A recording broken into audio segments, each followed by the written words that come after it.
The black waiter served a woman in a wheelchair, but when she handed him a newspaper clipping, Marcus Johnson, a 28-year-old black man, had been working as a waiter at the Silver Spoon, an upscale restaurant in downtown Chicago, for the past 3 years. Despite his bachelor's degree in business administration, the tough job market had forced him to take whatever work he could find. He was known for his warm smile and impeccable service, always going the extra mile for his customers. Growing up in a working-class family on the south side of Chicago, Marcus had learned the value of hard work and perseverance from his parents. His father, construction worker, and his mother, a nurse, had instilled in him a strong work ethic and a deep sense of empathy for others. These values had served him well in his current job, even if it wasn't his dream career. On this particular Friday evening, the restaurant was buzzing with its usual weekend crowd.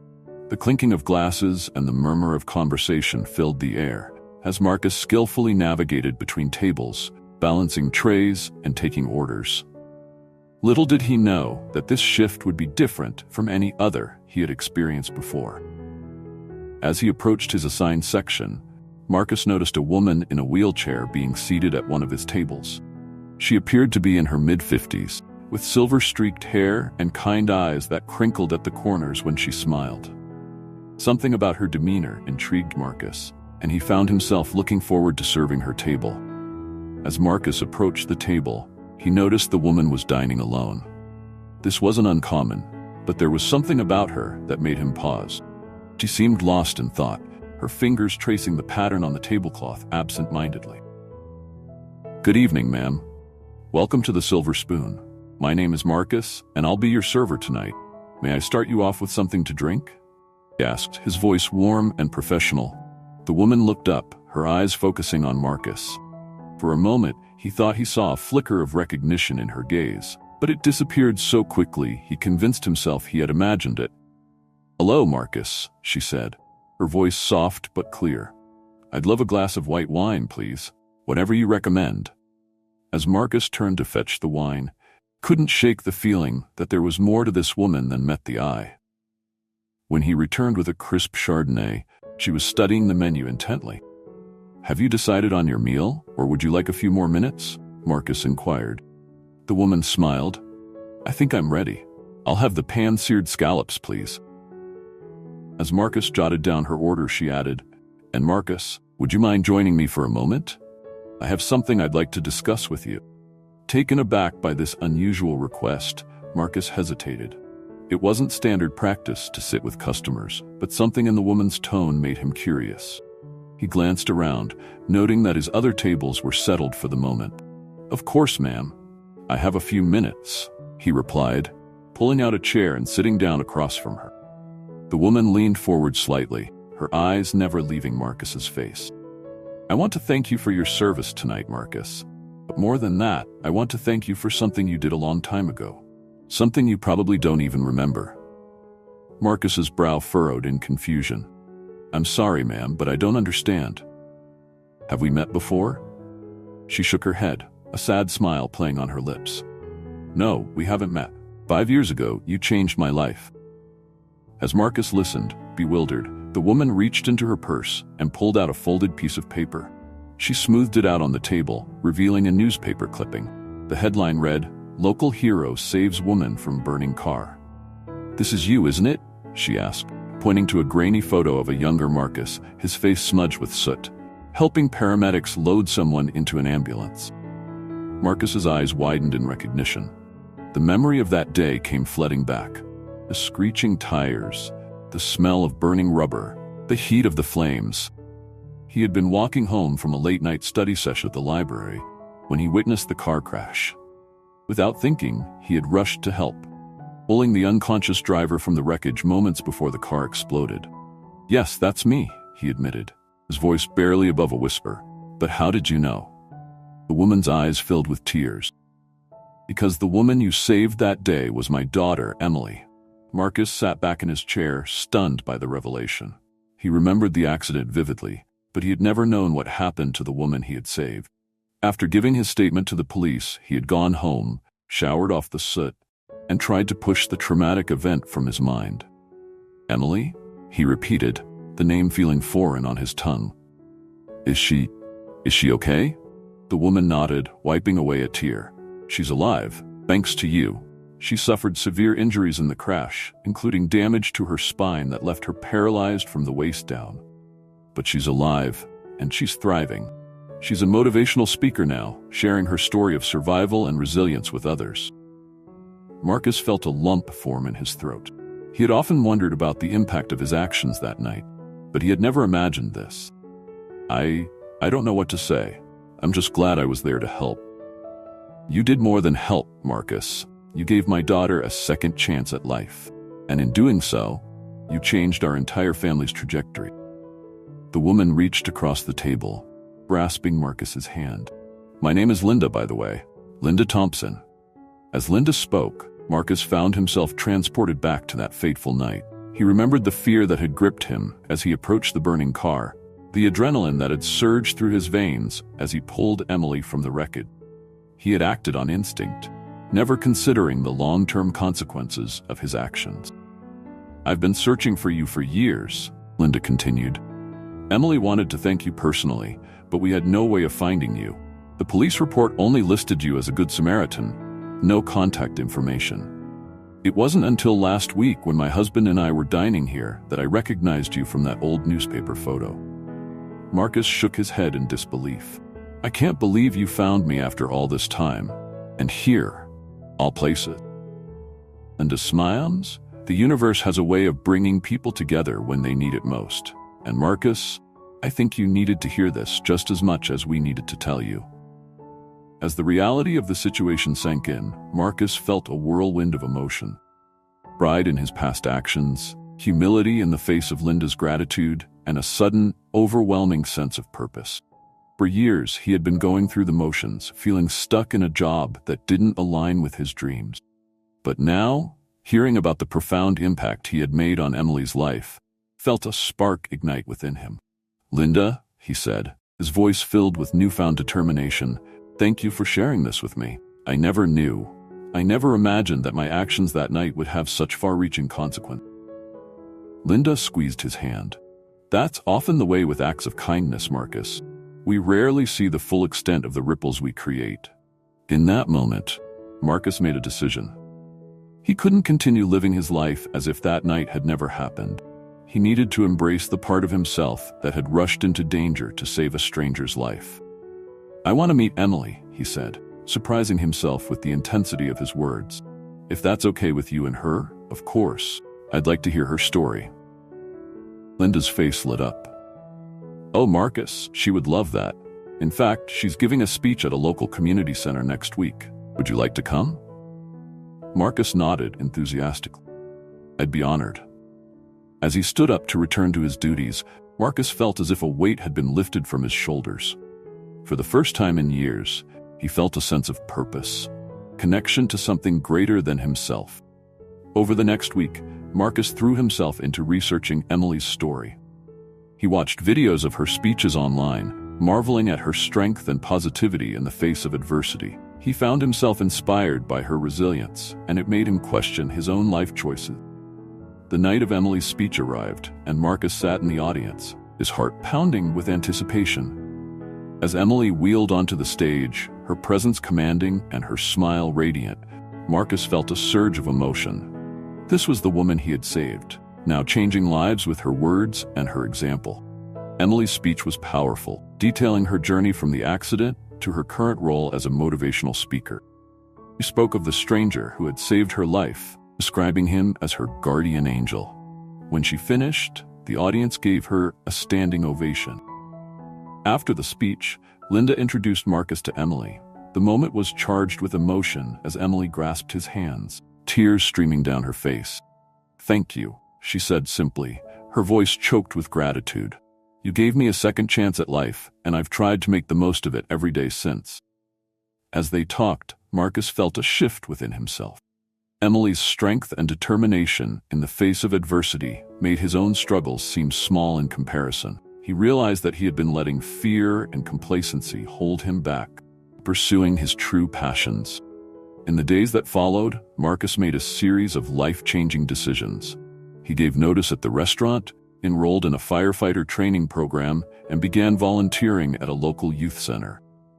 The spark that had been ignited by Linda's revelation had grown into a flame, driving him to make a difference in his community.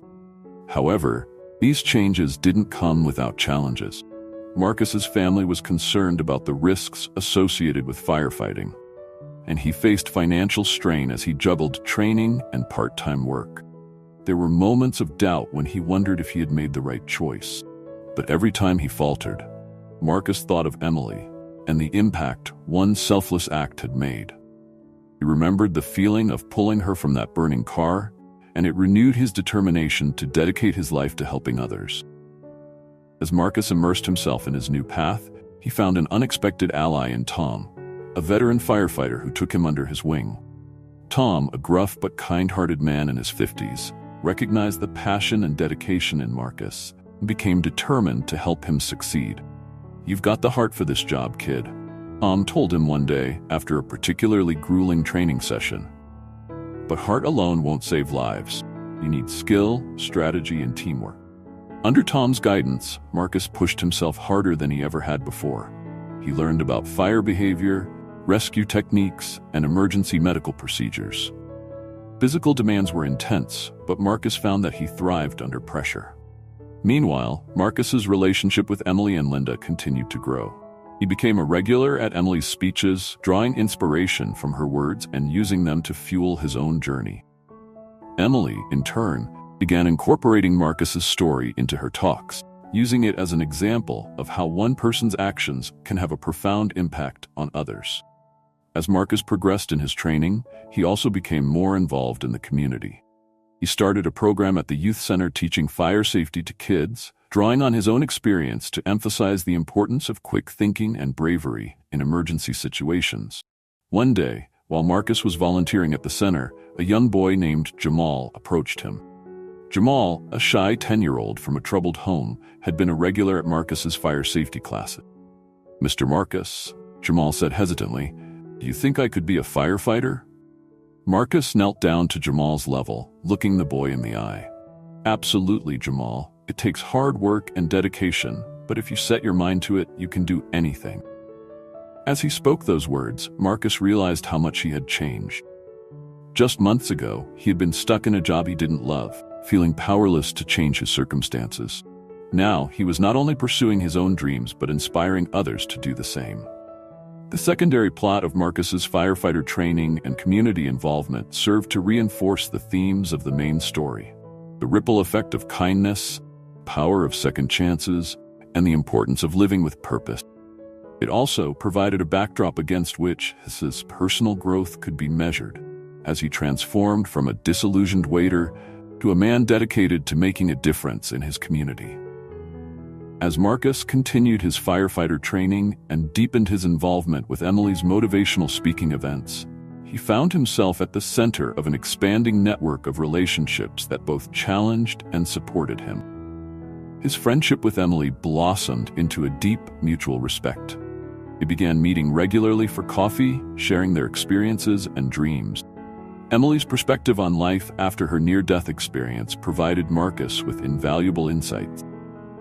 "You know, Marcus," Emily said during one of their meetups, "saving my life wasn't just a one-time thing. Every time you put on that firefighter uniform, you're potentially saving someone else. You're carrying forward that same spirit, selflessness." These words resonated deeply with Marcus, reinforcing his commitment to his new path. He found himself opening up to Emily about his fears and doubts, something he had rarely done with anyone before. "Sometimes I wonder if I'm cut out for this," he admitted one day. "Training is brutal, and the responsibility, it's overwhelming at times." Emily reached across the table, squeezing his hand. "That's exactly why you're perfect for this, Marcus. You understand the weight of what you're doing. It's not just a job for you, it's a calling." Meanwhile, Marcus's relationship with Tom, his firefighter mentor, evolved from a strictly professional one to something akin to a father-son bond. Tom's gruff exterior belied a wealth of wisdom and compassion, which he shared generously with Marcus. During a particularly grueling training exercise, when Marcus was on the verge of giving up, Tom pulled him aside. "Listen, son," he said, his voice uncharacteristically gentle. "This job isn't just about physical strength, it's about mental toughness and heart. And you've got more heart than anyone I've seen in years." These words gave Marcus the boost he needed to push through his doubts and redouble his efforts. As Marcus's circle widened, he also found himself becoming a mentor figure to young Jamal from the youth center. The boy's interest in firefighting had grown, and he peppered Marcus with questions at every opportunity. One Saturday, Marcus invited Jamal to the fire station for a tour. As they walked through the facility, Jamal's eyes wide with wonder, Marcus felt a surge of pride and responsibility. "Remember, Jamal," he said as they stood next to a gleaming fire truck, "being a firefighter is about more than just putting out fires. It's about being there for your community, about facing your fears to help others." Jamal nodded solemnly, hanging on every word. "I want to be brave like you, Mr. Marcus." These words hit Marcus hard, reminding him of the impact he was having not just through his actions, but through his example. Throughout this period, Marcus's relationship with Linda, Emily's mother, also deepened. She became a source of maternal support, often inviting him over for family dinners, offering words of encouragement when the challenges of his new path seemed overwhelming. During one such dinner, Linda raised her glass in a toast. "To Marcus," she said, her eyes shining with emotion, "who not only saved my daughter's life, but continues to inspire us all with his courage and dedication." As Marcus looked around the table at the faces of Emily, Linda, and Emily's father, he felt a sense of belonging he had never experienced before. These people, who had started as strangers, had become a second family to him. This expanding web of relationships served to anchor Marcus in his new life, providing support, inspiration, and a sense of purpose. Each person, Emily, Tom, Jamal, Linda, reflected a different aspect of his journey, from the life-changing moment of the car rescue to his current path as a firefighter in training. Through these connections, Marcus was not only transforming his own life, touching the lives of others in profound ways. He was living proof of the ripple effect of one act of kindness, and each day he was creating new ripples that would spread out in ways he couldn't yet imagine. The day of Marcus's final firefighter examination arrived, bringing with it a mix of excitement and nervousness. This was the culmination of months of rigorous training, both physical and mental. If he passed, he would officially become a firefighter, earning his newfound purpose into a career. As Marcus suited up in his gear, he felt the weight of expectation on his shoulders. His family, Emily, Linda, Tom, and even young Jamal, were all rooting for him. He couldn't let them down. The exam was grueling, testing every skill Marcus had learned. He crawled through smoke-filled rooms, carried heavy equipment up flights of stairs, and demonstrated his knowledge of fire behavior and rescue technique. As he progressed through each stage, he could hear Tom's voice in his head, coaching him, urging him on. Just as Marcus thought he had completed the final task, an unexpected scenario unfolded. The examiners announced a simulated multi-vehicle accident, trapped victims. A situation eerily similar to the night he had saved Emily.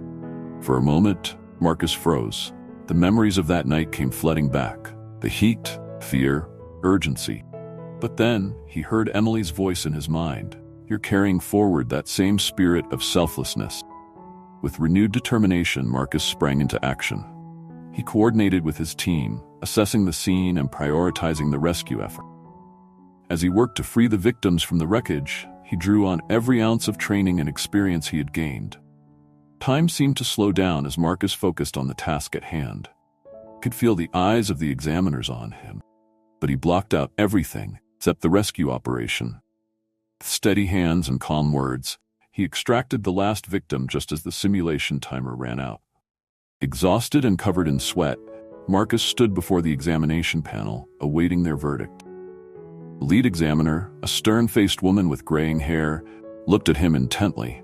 "Mr. Johnson," she began, her voice neutral, "that was one of the most impressive performances we've seen in years. Your quick thinking and leadership during the surprise scenario were exemplary. Congratulations, you've passed with flying colors." Relief and joy washed over Marcus. He had done it. He was now, officially, a firefighter. As news of Marcus's success spread, celebrations were in order. His family, friends, and newfound support system gathered at a local restaurant to commemorate his achievement. The atmosphere was jubilant, with laughter and congratulations filling the air. However, amidst the festivities, Marcus noticed his parents exchanging worried glances. When he finally got a moment alone with them, his mother voiced her concerns. "Marcus, honey, we're so proud of you," she began, her voice tinged with apprehension. "But this job, it's so dangerous. Are you sure this is what you want?" His father nodded in agreement. "Son, you have a business degree. There are safer ways to make a difference, ways that don't put your life on the line every day." Marcus felt a pang of guilt. He knew his parents had worked hard to provide him with opportunities, and here he was, choosing a path that filled them with worry. But he also knew he couldn't go back to his old life, not after everything he had experienced. "Mom, Dad," he said, taking their hands in his, "I understand your concerns, but this isn't just a job for me, it's a calling. Remember when you taught me about the importance of helping others? This is me living those values." His parents exchanged looks, still unconvinced. Marcus realized that simply telling them wasn't enough. He needed to show them. Over the next few weeks, Marcus invited his parents to various firefighter community events. They attended fire safety workshops where Marcus taught children about emergency preparedness. They visited the fire station and met Tom and the other firefighters, witnessing firsthand camaraderie and professionalism. But the moment that truly changed everything came unexpectedly. During a routine family dinner, the smoke alarm in the Johnson household suddenly went off. As everyone panicked, Marcus calmly took charge, quickly identified the source, a small grease fire in the kitchen, and expertly extinguished it before it could spread. As the smoke cleared, Marcus's parents looked at him with new eyes. They saw not just their son, but a capable, confident professional who had just prevented a potential disaster. "I guess we underestimated you, son," his father said, his voice thick with emotion. "You're not just playing at being a hero. You really are one." His mother hugged him tightly. "We're still going to worry. That's our job as parents. But we're also incredibly proud of the man you've become." With his parents' blessing, Marcus felt a weight lift from his shoulders. He had successfully bridged the gap between his past and his future, bringing his family along on his journey of transformation. The resolution of this conflict marked a significant milestone in Marcus's journey. It represented not just his parents' acceptance of his new path, but also his own complete embrace of his new identity. He was no longer Marcus the waiter, or even Marcus the accidental hero. He was Marcus the firefighter, dedicated to serving and protecting his community. With the support of his family secured and his new career underway, Marcus found himself at a turning point. He was no longer just reacting to circumstances or trying to find his place in the world. Now, he was actively shaping his future and the futures of those around him. This new direction manifested in various ways. At the fire station, Marcus took on additional responsibilities, volunteering for community outreach programs and mentoring new recruits. He remembered how Tom had guided him and wanted to pay that forward. His relationship with Emily evolved as well. Inspired by her motivational speaking, Marcus began sharing his own story at her events. He spoke about the night of the rescue, his journey to becoming a firefighter, and the importance of seizing second chances. His talks resonated deeply with audiences, adding a powerful complement to Emily's message of resilience. One day, after a particularly moving joint presentation, Emily turned to Marcus with a gleam in her eye. "You know," she said, "we make a pretty good team. Have you ever thought about doing this more regularly? There are so many people out there who could benefit from hearing your story."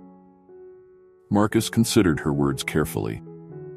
He loved being a firefighter, but he also recognized the impact his story could have on others. Perhaps there was a way to do both, to serve his community as a firefighter and inspire others through speaking engagements. "I think you might be onto something," he replied, a slow smile spreading across his face. "Maybe it's time to take on a new challenge." This conversation marked the beginning of a new chapter in Marcus's life. While maintaining his duties as a firefighter, he began working with Emily to develop a motivational program aimed at inspiring youth in underprivileged communities. They called it Phoenix Rising. a nod to both the fiery nature of their shared experience and the theme of rebirth and transformation. As Marcus embraced this new direction, he felt a sense of fulfillment he had never known before. He was not just living for himself anymore, but for the countless lives he could touch through his work as both a firefighter and a motivational speaker. As Marcus stood before a group of high school students, sharing his story as part of the Phoenix Rising program, couldn't help but reflect on the incredible journey that had brought him to this point. 5 years ago, he began, his voice strong and clear. I was just a waiter, feeling stuck and unfulfilled. I never imagined I'd be standing here today, not just as a firefighter, but as someone with a message to share. He paused, looking out at the sea of young faces before him. In their eyes, he saw reflections of his younger self, full of potential, unsure of their path. But here's the thing, he continued. Sometimes life has a way of pushing you towards your true calling. For me, it was a car accident and a chance to save a life. For you, it might be something entirely different. Key is to be ready for that moment and to have the courage to embrace it when it comes. As he spoke, Marcus realized how much he had grown. The shy, uncertain waiter was gone, replaced by a confident, purpose-driven man. He had faced his fears, overcome challenges, and discovered strengths he never knew he possessed. His relationship with Emily had deepened into a partnership built on shared experiences and mutual respect. Together, they were making a real difference in people's lives, their combined stories offering hope and inspiration to those facing adversity. His bond with his parents had strengthened too. Their initial worry had transformed into fierce pride, and they had become some of his most vocal supporters. Even his younger siblings had been inspired by his journey, with his sister recently expressing interest in pursuing a career in emergency medicine. Marcus thought about Tom, his mentor at the fire station, who had seen potential in him when he was just a rookie. Now, Marcus was paying that forward, guiding new recruits with the same patience and wisdom Tom had shown him. And then there was young Jamal from the youth center. The boy's admiration had turned into determination, and he was now actively working towards his dream of becoming a firefighter. Seeing Jamal's progress filled Marcus with a sense of pride and responsibility. As he concluded his talk, Marcus shared a final thought with the students. Remember, he said, every one of you has the power to make a difference. It might not always be as dramatic as pulling someone from a burning car, but every act of kindness, every moment of courage, has the potential to change lives, including your own. The applause that followed was thunderous, but what moved Marcus most were the earnest faces of the students, many of whom lingered afterwards to ask questions or share their own dreams.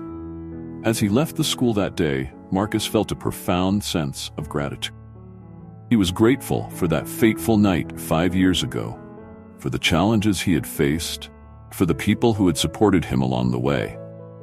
But most of all, he was grateful for the opportunity to live a life of purpose, to wake up each day, knowing that his actions could make a real difference in the world. As Marcus drove home from the school, the setting sun painted the sky in hues of orange and pink. It reminded him of the flames he had faced that night 5 years ago. But now, instead of fear, he felt a warm sense of purpose. He thought about the journey that had brought him here.